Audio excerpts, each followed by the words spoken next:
नमस्कार, मैं दीपक शर्मा और मेरे यूट्यूब मंच पर आपका स्वागत है। दोस्तों, हिमाचल हो या गुजरात हो, सारे के सारे एग्जिट पोल अब बाज़ार में आ चुके हैं। और आप कह सकते हैं कि गुजरात के मामले में तो एक सिरे से सारे एग्जिट पोल मोदी जी को थोक के भाव सीट ही सीट दोनों हाथों से लुटा रहे हैं।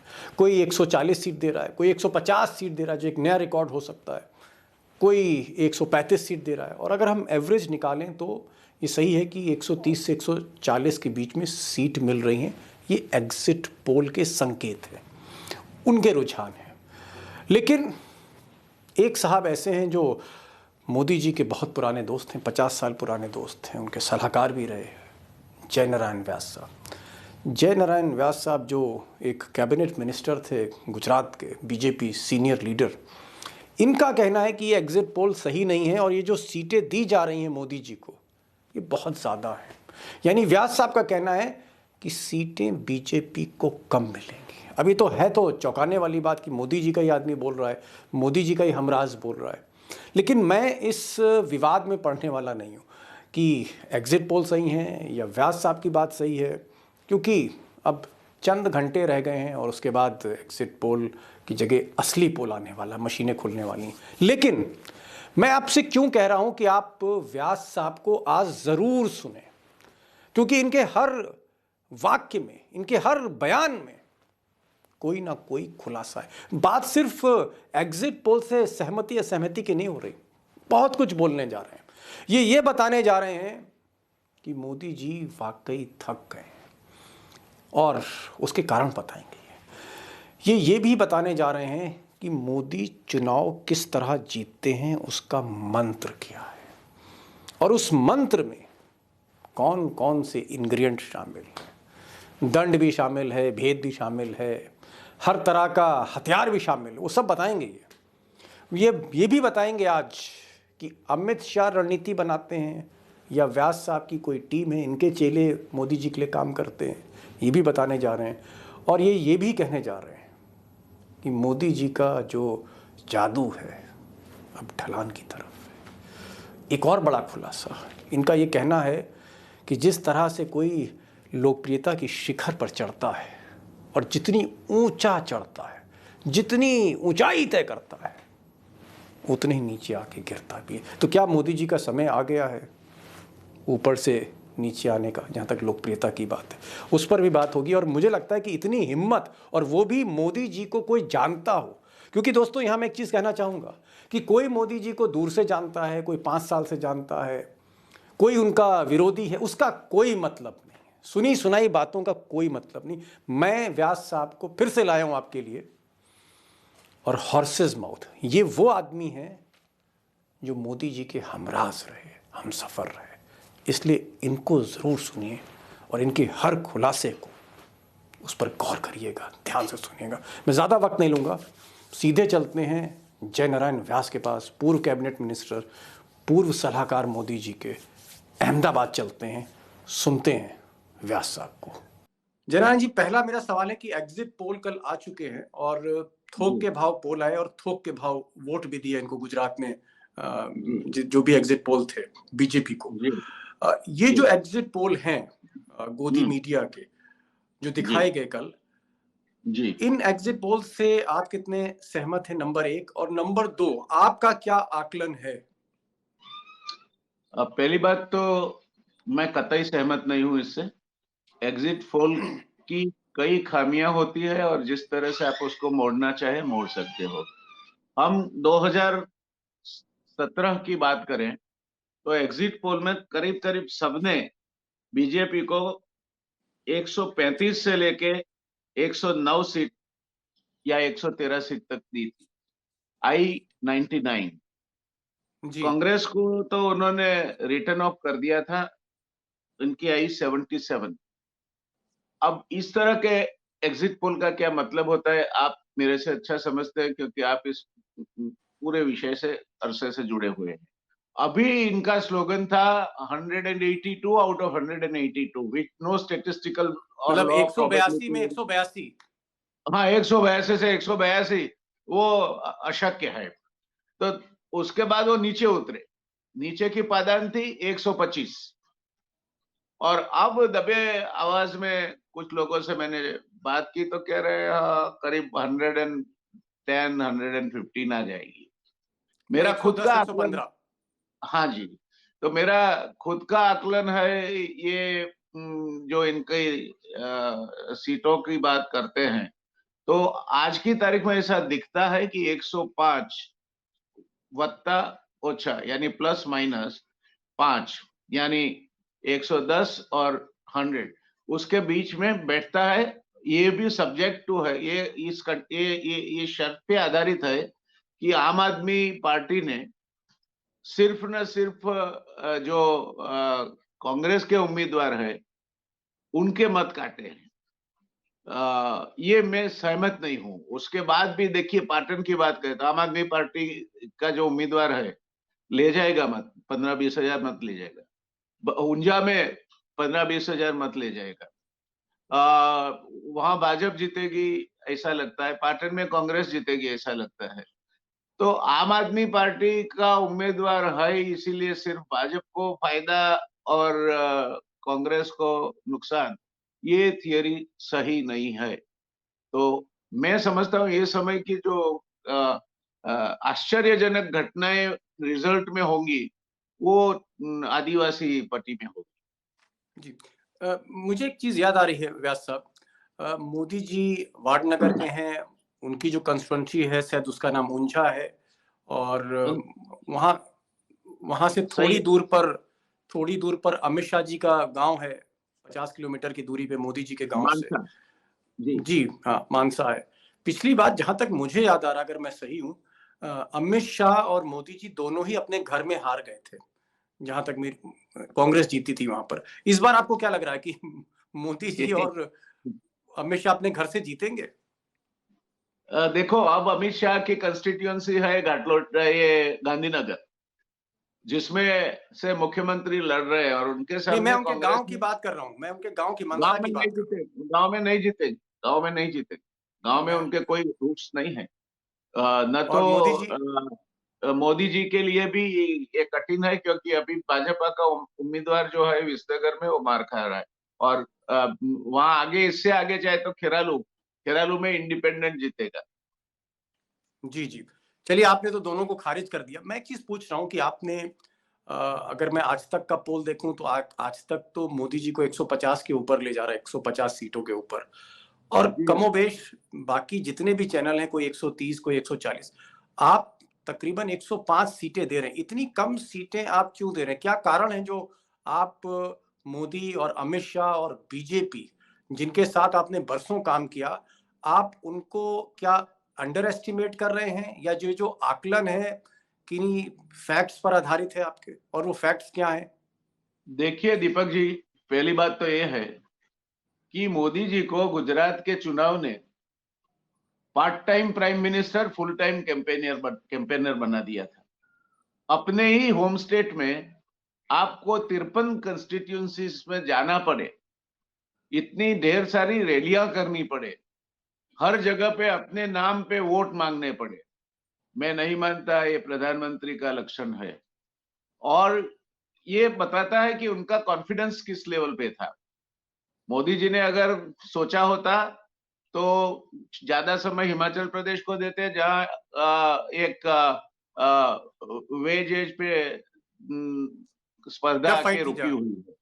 हाँ, तो उन्होंने पूरा समय अपना, जैसे गुजरात भारत है समझ के, पूरा समय उन्होंने गुजरात को दिया। करीब 20 से ज्यादा बार गुजरात आए। अहमदाबाद में तो 5 घंटे की रैली की, सूरत में 3-4 घंटे की रैली की, राजकोट में रैली की। तो ये 53 कंस्टिट्यूंसी में प्राइम मिनिस्टर को जाना पड़े, मैं मानता हूँ ये एक ऐसी घटना है जो दिखाती है कि वो अर्थशास्त्र का एक सिद्धांत है, law of diminishing marginal returns. आप जितनी चीज को नजदीक से देखते हैं, फेमिलियरिटी ब्रीड्स कंटेम्प्ट। तो या तो मोदी जी की असर कम होती जा रही है, या तो फिर जो लोग उन्होंने चुन यहाँ बिठाए हैं उनमें कोई दम नहीं है। मगर मोदी जी जी ने काफी कष्ट लिया है, उसका मैं साक्षी हूं। और मेरी संवेदनाएं उनके साथ है। इतनी उम्र में ये सब, इनकी तबीयत का भी मुझे कोई अच्छा नहीं दिखा, बेचारे थक जाते हैं। तो एक आदमी पे आप कितना डिपेंड करोगे? तो नहीं, आप ये भाजपा नई को भी बात, सोचना ये चाहिए। आप नई बात बोल रहे हैं कि मोदी जी थक जाते हैं। दुनिया तो कहती है कि संजीवनी खा के वो 24 में से 18 घंटे काम करते हैं। हाँ, वो काम तो कोई भी कर सकता है, मगर उनकी बॉडी लैंग्वेज आप देखिए। पहले कभी विमान में जाते तो पूरा लैंडर एक ही दड़ दड़ दड़ दड़ दड़ करके चल जाते थे। अब बीच में लैंडिंग होता है और वहां फिर रुकते हैं और वेव करते हैं। ये कोई लोगों को वेव करने के वहां कौन होता है वेव करने के?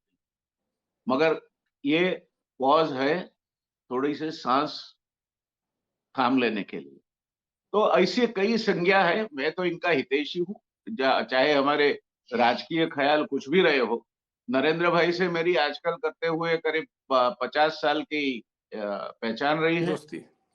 हाँ, दोस्ती रही है, और आज भी मैं इनको हमारा दोस्त गिनता हूँ।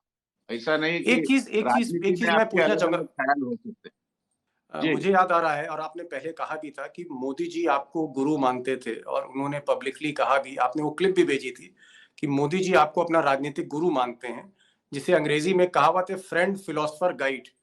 तो अगर आप फ्रेंड फिलोसफर गाइड थे और मोदी जी की रग रग से वाकिफ हैं, तो मैं एक चीज ये जानना चाह रहा था जी, जो आपने कहा कि साहब मोदी जी थोड़ा थक गए हैं, ये है वो है, क्या आपको लगता है कि मोदी जी, ये सवाल थोड़ा सा एग्जिट पोल से हट कर है लेकिन थोड़ा बड़ा सवाल है, और ईमानदारी से सवाल पूछ रहा हूँ, ईमानदारी से जवाब भी चाहूंगा, क्या आपको ऐसा लगता है कि अगर मोदी जी थक गए हैं, आपने कहा अब आप 50 साल से उनको जानते हैं, रग रग से वाकिफ है, तो फिर क्या सत्ता का जो हस्तांतरण होगा, जो उनकी राजनीतिक विरासत है, क्या वो अब अमित शाह जी को सौंप देंगे 2024 के बाद, या जब भी, या फिर देखिए, कोई और, या फिर कोई और उत्तराधिकारी है? राजनीति में विरासत नाम की चीज नहीं होती है जो किसी को सौंपी जाती है। राजनीति में विरासत हस्तगत की जाती है। और छीनी जाती है। मैं मानता हूं कि मोदी जी की असर इस पार्टी पे इतनी बड़ी है कि नगर पालिका के इलेक्शन भी वो मोदी जी के बिना अब जीतने के लिए असमर्थ हो रही है। तो जैसे बरगद के पेड़ के नीचे कुछ कुछ नहीं बड़ा होता, वैसे उनका ऐसा, उनकी विरासत किसी को नहीं मिलेगी या कोई उसके लिए सक्षम नहीं है, वो नहीं, मैं नहीं कहूंगा। गडकरी जी जैसे कई ऐसे नेता हैं जो सफलता से ये काम कर सकते हैं। मगर जब मोदी जी की नहीं होंगे, कल्पना ही नहीं कर रहे हैं, मैं भी नहीं करूंगा उनका हितैषी होने के नाते। तो जब ये विरासत किसको लेनी है उसका जब होगा महाभारत, तो उसमें अलग ही तरह की चीजें देखने को मिलेगी। नहीं, लेकिन क्योंकि आप मोदी जी को जानते हैं, गुजरात की राजनीति समझते हैं, बीजेपी को समझते, अब क्योंकि बात तो हम लोग एग्जिट पोल पे कर रहे थे, लेकिन मोदी जी पर वो बात केंद्रित हो गई, तो अब यहाँ वहां से एक सवाल निकलता है, जब आप उत्तराधिकारी की बात हो ही रही है, तो मैं सोच रहा हूँ सवाल अब पूरा ही कर दूं। एक तरफ अमित शाह जी हैं, उनकी दावेदारी है। देवेंद्र फडणवीस, वो कहते हैं कि साहब वो महाराष्ट्री ब्राह्मण हैं, वो ब्राह्मण लॉबी से आते हैं जिसको आरएसएस सपोर्ट करती है। फडणवीस इस वक्त डिप्टी सीएम हैं, वो भी बहुत क्लोज हैं मोदी जी के। योगी आदित्यनाथ का कहना है कि साहब उत्तर प्रदेश उनके ही उंगली पर रुका हुआ है इस वक्त, और उनकी वजह से ही हर बाई इलेक्शन भी यूपी में बीजेपी जीत रही है। और योगी आदित्यनाथ का ये भी दावा है उनके समर्थकों का कि वही वास्तव में हिंदू हृदय सम्राट हैं। तो योगी जी भी हैं, गडकरी जी भी है, तो 4-5 लोग हैं, राजनाथ सिंह भी हो सकते हैं 2 बार बीजेपी के। तो इन 4-5 जो मैंने नाम लिए, इनमें से आपको नंबर 1 कौन लग रहा है? इस दौड़ में सबसे आगे लेकिन कौन है? अमित शाह? मैं अभी ये नंबर एक वाली जो आपकी बात है उसमें नहीं पढ़ूंगा। मगर आपने ही स्वयं ये बात सतह पे ला दी है कि एक से ज्यादा और कद्दावर नेता इसके लिए स्पर्धा में होंगे। अब कौन कैसा बन के उभरेगा वो तो समय ही बताएगा। जो अगर ये मौका आता है, और मैं चाहूं कि ये मौका आए ही नहीं कतई लंबे समय तक, क्योंकि मैं मोदी जी का हितैषी हूं, तो मगर थक रहे हैं वो। मुझे कभी कभी इनको देखते हुए दया आती है कि एक आदमी से बीजेपी कितना काम लेती है। ये नहीं करना चाहिए। अब यहाँ पर एक सवाल और मैं पूछना तो आम आदमी पार्टी पे जा रहा था कि आम आदमी पार्टी किस तरह से खेल बिगाड़ रही है, कितना वोट काट रही है, क्योंकि आप तो एक बड़े धुरंधर सेफोलॉजिस्ट हैं जो कभी मोदी जी के लिए राजनीति की बिसात आप बिछाया करते थे। लेकिन सवाल एक आपसे एक और निकल रहा आपके जवाब से, और वो जवाब ये है, आपने 3 बार कहा या हो सकता है 4 बार कहा, अगर दर्शक चाहें तो रिवाइंड करके सुन सकते हैं, कि आप मोदी जी के हितैषी हैं, आप मोदी जी के हितैषी हैं, आप मोदी जी के हितैषी। अगर आप मोदी जी के वाकई हितैषी हैं तो मोदी जी ने आपको सियासत से किनारे क्यों किया? मोदी जी देखिए, ने कोई आपको निग्लेक्ट क्यों किया? आप देखिए, राजनीति में कोई किसी को किनारे नहीं करता। अपनी अपनी जो प्लान है उसमें कौन कहाँ फिट बैठता है उसके मुताबिक ही वर्तन हो रहा है। और ये गुरु वाली बात तो मैं कतई नहीं मानता। मोदी जी अनेकों के गुरु हैं, तो मुझे मोदी जी का गुरु कहलाने की साहस करने का कोई शौक नहीं है। मोदी जी हमारे साथी थे, मित्र हैं और रहेंगे। नहीं, लेकिन उन्होंने बाकी कहीं ये कहा था बात जो वीडियो आपने में, किसी सभा में उन्होंने कहा था कि भाई आप उनके गाइड रहे हैं, आपसे बहुत कुछ सीखा है उन्होंने। देखिए, मैं इसको विनम्रता से उनका बड़प्पन था वो इस तरह लेना चाहूंगा, ताकि मेरे में भी कहीं अभिमान घुस न जाए। अभिमान और अहंकार ऐसी चीजें हैं जिससे बचना चाहिए। नहीं, मैं ये जानना चाह रहा था, आपने कहा कि आप हितैषी हैं, वेलविशर हैं, मोदी जी आपके वेलविशर क्यों नहीं हुए? आपके अंदर काबिलियत है, आप पहले ऐसे कैबिनेट मिनिस्टर हैं जो आईआईटी मुंबई का है, जो मैनेजमेंट का भी गुरु है, जो कानून की भी जो है ज्ञाता है, आपके पास लॉ की भी डिग्री है, और आप टेक्नोक्रेट हैं। सरदार डैम आपने बनाया, जो उसका दोबारा रिनोवेशन हुआ, तमाम स्कीम्स आपकी चल रही हैं, और केशु भाई पटेल से झगड़ा करने के बाद मोदी को भी आप ही लेके आए। तो इतना एहसान आपका मोदी जी पे, मोदी जी ने आप पर एहसान क्यों नहीं किया? आपको मुख्यमंत्री क्यों नहीं बनाया गया? देखिए, पहली बात तो ये है कि मोदी जी को मेरे लिए अभाव है, ये बात से मैं कतई सम्मत नहीं हूँ। उनकी शतरंज की चाल बिछी है, उसमें शायद और मेरे से अच्छे खिलाड़ी इनको मिल सकते हैं, तो उनको इस्तेमाल कर रहे हैं। और वो किसी भी कैप्टन का अधिकार है, किसको 12वें नंबर पे रखना, किसी को 14वें नंबर पे रखना। तो वो उस वजह से वो उन्होंने मुझे किनारे पे कर दिया। मैं इस किस्म का आदमी हूँ कि मैं जब तक खुद को किनारे पर नहीं रखता तब तक कोई मुझे किनारे पे नहीं रख सकता है। चलिए ठीक तो है। ये आपकी अपनी बातें हैं, और मुझे लगता है कि आप मुझसे सीनियर हैं, बुजुर्ग हैं, मैं आपका सम्मान करता हूँ, आपकी उम्र का, धन्यवाद। आपके तजुर्बे का। मैं बहुत व्यक्तिगत नहीं जाऊंगा, माफी चाहूंगा अगर मैंने कुछ पुराने तार छेड़े। मैं नहीं आता नहीं, हूँ कोई एग्जिट बात पोल पर। नहीं, आपने कोई व्यक्तिगत बात नहीं की है। जब आदमी पब्लिक लाइफ में होता है, पब्लिकली उसकी चर्चा करना बिल्कुल लाजमी है। जी जी। लेकिन आपने उसका जवाब नहीं दिया कि मोदी जी आखिर उन्होंने साइडलाइन क्यों किया आपको? आपको आनंदीबेन की जगह मुख्यमंत्री बनना था। चलिए ठीक है, बाद में कभी बात करेंगे, मैं एग्जिट पोल पर आ रहा हूँ। क्या आपको लगता है कि आम आदमी पार्टी ने कांग्रेस को ज्यादा नुकसान किया या बीजेपी को ज्यादा नुकसान किया, या एग्जिट पोल में वो फिगर रिफ्लेक्ट नहीं हो रही? आम आदमी पार्टी का रोल आपको क्या दिखता है जो नतीजे आने वाले हैं 8 तारीख को? देखिए, गुजरात के चुनाव में तिकोनिया मुकाबला कोई नई बात नहीं है। जब गुजरात जनता पार्टी ने खड़ा किया था, स्वतंत्र पार्टी ने खड़ा किया था, चिमन भाई के जनता दल गुजरात और हमारे भाजपा ने खड़ा किया था, फिर दोनों एक हो गए और कांग्रेस सामने रही। तो ये तो चलता आता है, मगर तीसरी पार्टी यहाँ लंबा समय नहीं चलती। इसके अनेक उदाहरण है जिसपे मैं नहीं जाना चाहूंगा क्योंकि समय की मर्यादा है। बाकी रही कि किसको नुकसान किया होगा, तो मैं जहां तक जानता हूं, वहां तक जहां वो है वहां नुकसान जरूर किया होगा, मगर सिर्फ भाजपा को ही नुकसान किया है या कांग्रेस को नुकसान किया है, वो तो जब हम इसके परिणाम देखेंगे तब पता चलेगा। जी, मुझे लगता है कि एक बार जब नतीजे आ जाएंगे, एक बार नतीजे आ जाएंगे, मशीनें खुल जी। जाएंगी, हर कंस्टिट्युएंसी का आंकड़ा सामने होगा, मुझे लगता है जय नारायण साहब तब आपसे जब बातचीत करेंगे तो उसका जो अर्थ होगा ना, वो बहुत बड़ा होगा हमारे दर्शकों के लिए। मैं आऊंगा 8 तारीख के बाद, तो मैं उसको छोड़ रहा हूं, लेकिन मैं ये मान के चल रहा हूं कि आपने ये चीज तो स्वीकार किया है, एडमिट किया है कि आम आदमी पार्टी वोट काट रही है, चाहे वो कांग्रेस हो या बीजेपी। ये तो आप मानते हैं ना? देखिए सर, कोई भी पार्टी जो तीसरे नंबर पे है और जो सीटें जीत नहीं रही है, वो वोट कोई नए तो बनते नहीं, वही डोमेन है जिसमें से काटेगी। तो वो एग्जिस्टिंग पार्टीज जो दो है उसमें से किसी न किसी के ही वोट काटेगी, नए वोट तो बनने वाले नहीं उनके लिए। जी, एक चीज और, मोदी फैक्टर का कितना असर रहा इस चुनाव में इस बार?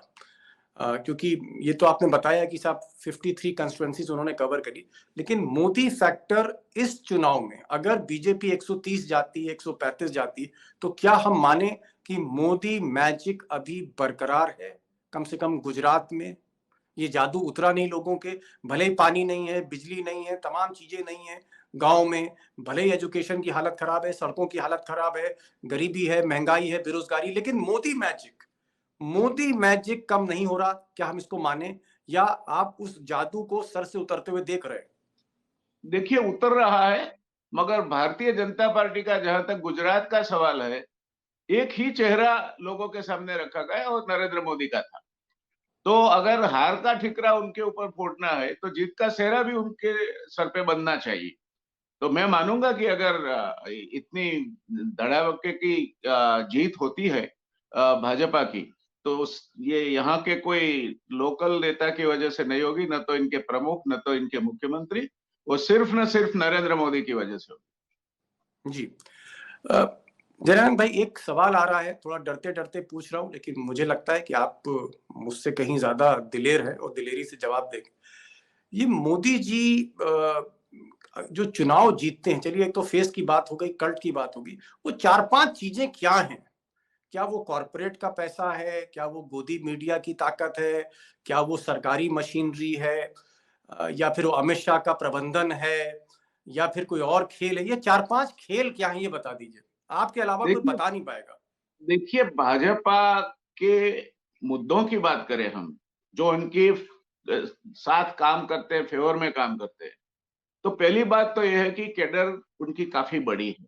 इसीलिए कार्यकर या बूथ मैनेजमेंट के लिए जो मैन पावर की जरूरत पड़े, वो उनके लिए मुश्किल नहीं है। इतने चुनाव लड़े हैं, जीते हैं, इसलिए मॉरल भी इनका हाई है। नीचे के कार्यकर का मॉरल अब भी काफी ऊपर है, हालांकि असंतोष काफी बढ़ रहा है। दूसरा बात है पैसा। आप देखते अखबारों में भी छपी है खबर कि सबसे ज्यादा कॉर्पोरेट फंड्स या इलेक्शन फंड्स वो भारतीय जनता पार्टी को मिली, और बाकी सब मिलकर 20% के भी हकदार नहीं रहे। तीसरी बात है मीडिया, जो आउटराइट इनको सपोर्ट करते हैं। मोरबी का इतना बड़ा हादसा हुआ, मीडिया में कितना समय चला, और ऑन द कॉन्ट्ररी मीडिया ने तो कुछ और ही चला दिया। तो ये चीजें इनके साथ जुड़ती है। चौथी बात है गवर्नमेंट मशीनरी। मैं सरकार में नौकरी करके आता हूँ और काफी सीनियर पोजीशन पे मैं रहा हूँ 1990 तक। पहले ये नहीं था कि इलेक्शन के समय में सरकारी अफसर या सरकारी कर्मचारी या कोई पुलिस अधिकारी जैसे कोई पॉलिटिकल पार्टी का सभ्य हो उस तरह से काम करे। कोई दबे छिपे पैरों से करते होंगे, मगर इस तरह का बिल्कुल निर्लज्ज कामगिरी जैसे उस भारतीय जनता पार्टी के कार्यकर ही है, उस तरह का नहीं होता है। कम, मगर उन्होंने बहुमति को दाब के रखा है, क्योंकि उनके सामने या तो ट्रांसफर या फिर चार्जशीट या इन्वेस्टिगेशन की तलवार लटक रही है। और पांचवा, अभी भी मैं जानता हूं कि सुप्रीम कोर्ट ने भी कहा है कि ईवीएम में शक करने की कोई गुंजाइश नहीं है। फिर भी मैं ये मानूंगा कि ये टाइम भी कोई इसकी फरियाद ना उठे, मगर फिर भी दबते हुए जबान में भी मैं कहूंगा कि आज लोगों में एक ख्याल ये भी है कि मशीन काम करता है। ये मेरी कोई अंगत मान्यता नहीं है, मगर ये जनसामान्य में एक फिर भी एक दबी जबान में ये बात होती है। तो ये 5 फैक्टर जो है, जो भाजपा को काफी मदद करते हैं। नहीं, कांग्रेस ने तो आरोप लगाया है कि साहब ईवीएम का खेल होगा, ईवीएम का खेल होगा, और कई ऐसे उम्मीदवार हैं जिन्होंने अपनी गाड़ी में सीसीटीवी फिट करके उस कमरे के बाहर, उस इमारत के बाहर अपनी गाड़ियां खड़ी कर दी जहां पर ईवीएम का जो है वो जहां रखी जा रही है। ये जो देखिए ईवीएम का मामला है। जी, हाँ, कुछ बोल रहे थे आप। कांग्रेस कांग्रेस के उम्मीदवारों ने क्या किया वो तो मुझे पता नहीं है, क्योंकि मैं सिद्धपुर में कैंपेनिंग कर रहा था। मगर ये जो है वो जैमा जैसी फ्रीक्वेंसी डिस्टरबेंस होता है, ये बाहर आप कैमरा लगाओ उससे नहीं होता। और कांग्रेस के पास साम पित्रोड़ा जी जैसे इस दिशा में काफी जानकारी रखने वाले दिग्गज टेलीकॉम एक्सपर्ट हैं। जी हाँ। एक्सपर्ट है। तो मैं मानता हूं कि जो भी कर रहे होंगे उसके पहले वहां की जो नेतागिरी है, सीनियर लोग जो हैं, उन्होंने कुछ तय किया होगा। और कुछ तो ये उम्मीदवार अपने आप ही करते हैं। जैसे इलेक्शन के अगले दिन एक वीडियो किसी ने भेजा था कि देखो साहब, वोटिंग तो आज शाम को 7 बजे शुरू हो गया। हालांकि वो रूटीन एक्सरसाइज थी, जो 10 वोट डालते हैं टैली करके फिर मशीन काम कर रहा है, इसे सील करते हैं। तो कई चीजें हकीकतों से जुड़ती है, कई चीजें अनुमानों पे जुड़ती नहीं, है, लेकिन आपने और कई पांचवा चीजें कारण नहीं करती। जो ये जो ईवीएम की बात करी, क्योंकि जी, आप खुद इंजीनियर रहे, आईआईटी मुंबई के यस। टेक्नोक्रेट आप रहे गुजरात के, और जी, आप भी कहीं ना कहीं कह रहे हैं कि नहीं साहब, पांचवा कारण ही मशीन भी हो सकती है। लोग, तो आप क्यों मतलब ऐसा सोच रहे हैं? दो इसके लिए मुख्य कारण मानूंगा मैं। पहला है कि जो भी एडवांस टेक्नोलॉजी वाले देश है, कहीं भी ईवीएम का उपयोग वोटिंग के लिए नहीं होता। तो अगर उन्होंने वोटिंग मशीन निकाली, उन्होंने, तो जापान से लेकर अमेरिका तक क्यों इसका उपयोग नहीं होता, ये मेरे दिमाग में नहीं जाता है। और दूसरी बात, मैं ये बाय ट्रेनिंग इंजीनियर हूं, आपकी बात सही है। और ये समझा हूं कि जो भी चीज फ्रीक्वेंसी से चलती है वो हैक की जा सकती है। और आज के जमाने में तो पेगासस से लेकर कई, ये तो मैं मानता हूँ अब ऑब्सोलीट हो गया होगा, कई तरह के उपकरण और शक्तियां उपलब्ध है जिसका उपयोग कर सकते हैं आप। और शायद ही किसी को पता चलेगा। पेगासस कितने लंबे अरसे से इस देश में कार्यरत है, इसकी बात कही जा रही थी। अब हम बात जी कर रहे हैं जाके, तो ये हो सकता है। जी। एक चीज और, क्योंकि आप मोदी जी के साथ रहे, कई चुनाव आपने लड़े, कई चुनाव जीते आपने। अमित शाह उस वक्त जूनियर थे, आप ज्यादा खास थे। मोदी जी किस तरह से चुनाव रणनीति बनाते हैं? क्या सिर्फ वो तय करते हैं एक कमरे में सोच के कि मुझे ये करना है, मुझे ये करना है, या उसमें अमित शाह कुछ अपनी राय मशविरा देते हैं, या दोनों मिलकर करते हैं, या इनकी कोई टीम है? कौन इनकी रणनीति बनाता है मोदी जी की? ये देश जानना चाहता है। मेरे ख्याल से इसमें 3 चीजें जुड़ती है। एक तो ये वो बहुत बड़ी प्रोफेशनल टीम, जिसमें मेरे आईआईटी के बच्चे भी हैं, जो कभी यहाँ आते तो मिलते रहते हैं। तो वो एनालिटिकल पार्ट जहां तक है वो तैयार करती है रादर। प्रशांत किशोर ने भी जब मैं सरकार में था, प्रेजेंटेशन जो किए थे वो इसी मायने में किए थे।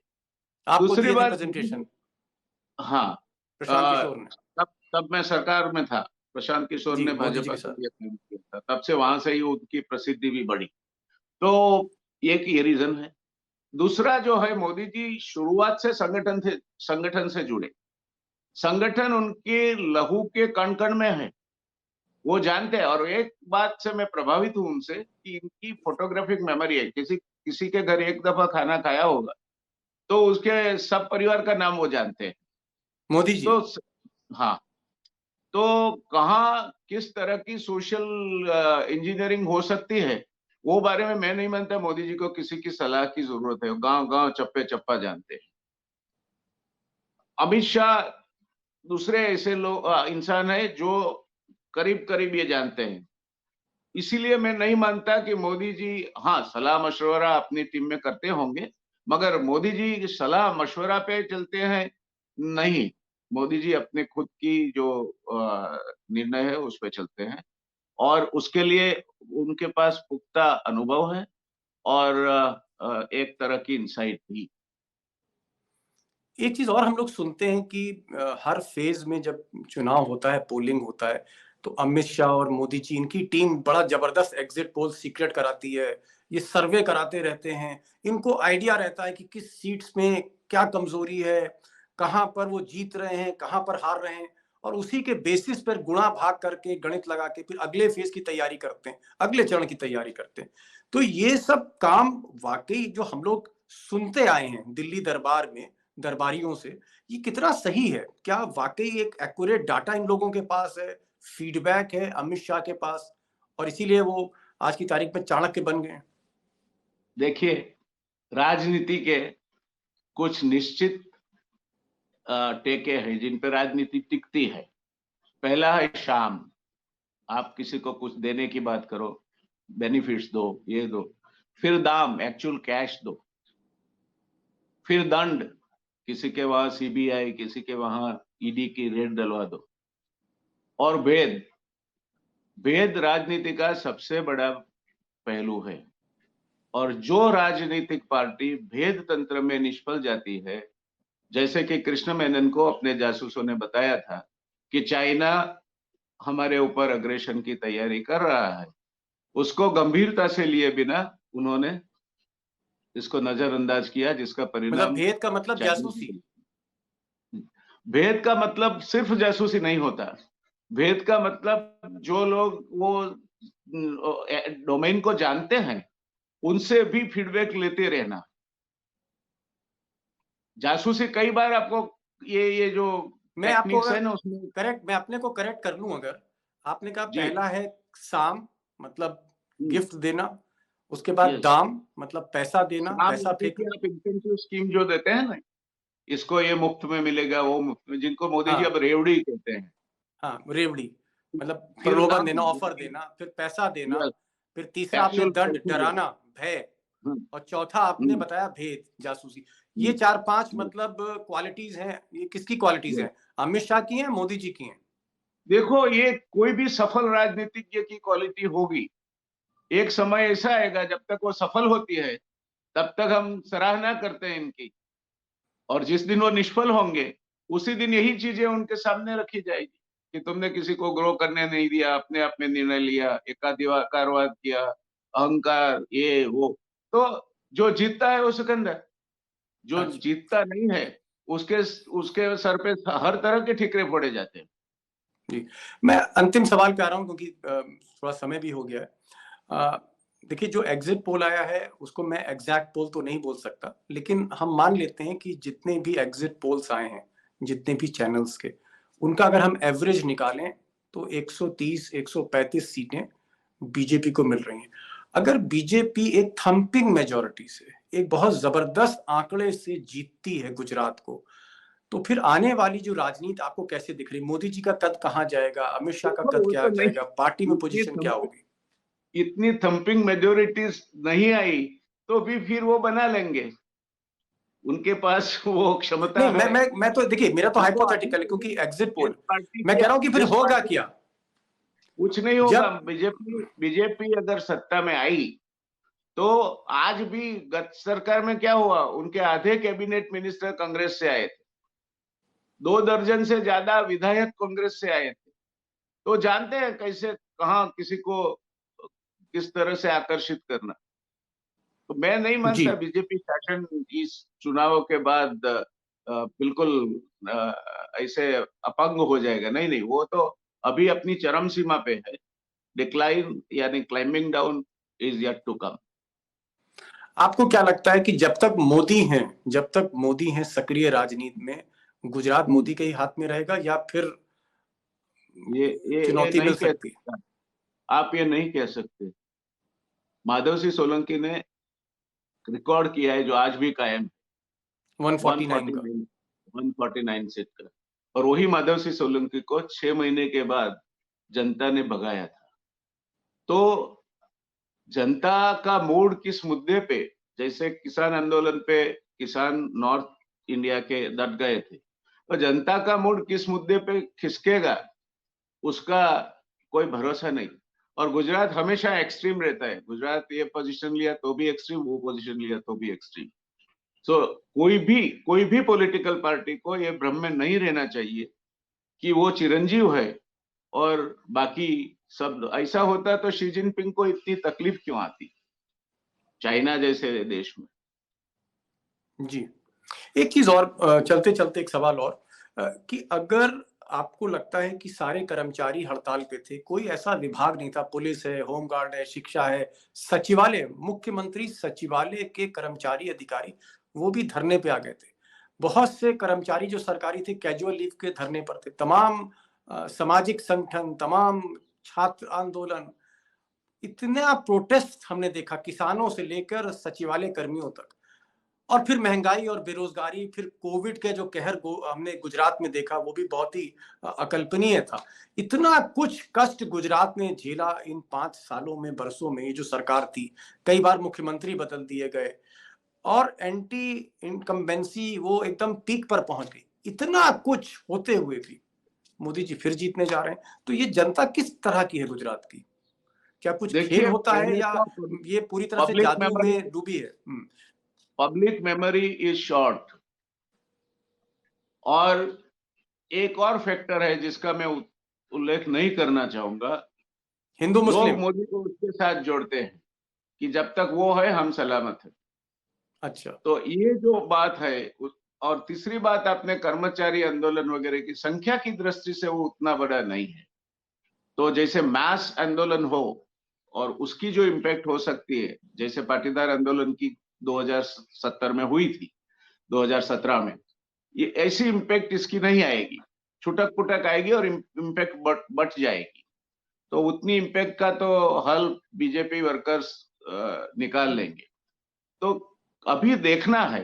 देखिए, आपको एक बात, राजनीति में मेरी ऑफकोर्स उतनी ज्यादा समझ नहीं है क्योंकि मैं पढ़ा लिखा राजनीतिज्ञ नहीं हूं, मगर जितनी आपकी पॉपुलैरिटी पीक पे है, उतनी ही आपकी फॉल भी स्टीप होती है। चाहे आप हिटलर को लीजिए, चाहे मुसोलिनी को लीजिए, चाहे किसी और को ले लीजिए, नेहरू जी को भी। जी, मतलब आपका कहना है कि जो लोकप्रियता के शिखर पे, जितने ऊंचे शिखर पर हैं, उतने ही नीचे भी गिर सकते हैं, या ऐसा बिकॉज होना ऊपर है? नहीं जा सकते, वहां से ऊपर नहीं जा सकते, इसलिए। हम इसको क्या माने कि ये जो गुजरात का ये इलेक्शन है, अंतिम ऐसा इलेक्शन है जहां पर बीजेपी पीक पर पहुंचेगी?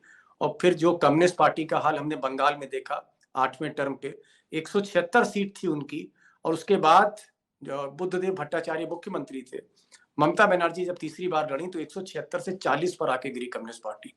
क्या आपको लगता है कि वो शुरुआत हो चुकी है एटलीस्ट? क्या मैं मूड सेंस मानूंगा करते हैं आप? मैं मानूंगा कि वो शुरुआत हो चुकी है। और एक तरह का वोटर फटीग भी सेट होता जा रहा है। जो ये टाइम सब जगह पे इतना कम मतदान हुआ, वो भी कोई अच्छी निशानी नहीं है लोकशाही के लिए। इधर they are losing faith in democracy, या तो उनको इसमें से, ये परिश्रम में से कुछ निकलता नहीं दिख रहा। तो वोटर फटीग इतना सारा सेट होता देखो कि आप सेकंड फेज में तो 9% वोटिंग, औसत 9% वोटिंग कम हुआ है। तो ये अच्छी निशानी नहीं है आने वाली कल के लिए, चाहे वो और लोकसभा आपको हो लगता चाहे। है कि जो अगला इलेक्शन जब होगा, तो एक रिप्लेसमेंट की कमी जो है वो बीजेपी को महसूस होगी? क्योंकि मोदी जी का रिप्लेसमेंट हाल फिलहाल में आपको कोई दिखता नहीं है। देखिए, आपने काफी लंबे तक अरसे तक एक ही फेस पे रिलाई किया है। आपका ब्रांड एम्बेसडर नरेंद्र मोदी है, और हम प्रार्थना करते हैं कि आयुष और आरोग्य की दृष्टि से वो बने रहे, अनंत काल तक बने रहे। मगर पॉलिटिकल लीडरशिप ऐसे नहीं होती है। पॉलिटिकल लीडरशिप का एक फटीग आता है, एक और मियाद होती है। हाँ, from there, you know, you cannot help your, that is like Humpty Dumpty sat on a wall, Humpty Dumpty had a great fall. So जित रंगीन सुबह होती है, उतनी ही घनघोर रात भी होती है। जी, बहुत बहुत शुक्रिया। आपने बात करी, और मैं उम्मीद करता हूं कि जब हम असली नतीजा आएगा तो जरा खुलकर बात हो, क्योंकि आज की जो हाँ, बातचीत थी थोड़ी हाइपोथेटिकल ज्यादा है, क्योंकि एग्जिट पोल पर कितनी जुड़ेंगे बातचीत आपके करना है। साथ। और मैंने कभी शब्द चुराना नहीं सीखा। जो मुझे ज्ञात है कहूंगा। हो सकता है मेरे अज्ञान उसमें कहीं प्रदर्शित होता हो, बट मैं कोई चीज अप द स्लीव रख के बात नहीं करता। Thank you so much, thank you so much sir. धन्यवाद, धन्यवाद।